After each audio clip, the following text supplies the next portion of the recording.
In this video, I'm going to show you how to book multiple services on Acuity scheduling.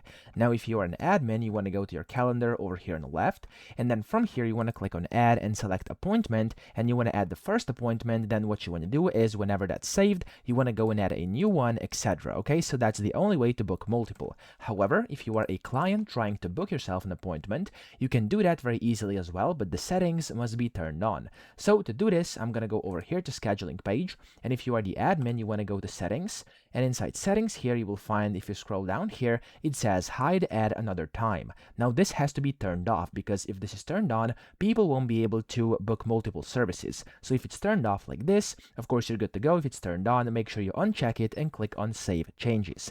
Then if you go to View Live over here, I'll show you how this looks. So if I go and try to book something, for example, this advice over here, and I'm going to select this time, it's going to pop up, select and add another time. So to actually book multiple services, click on select and add another time, and you can just go ahead and basically book multiple that way, okay?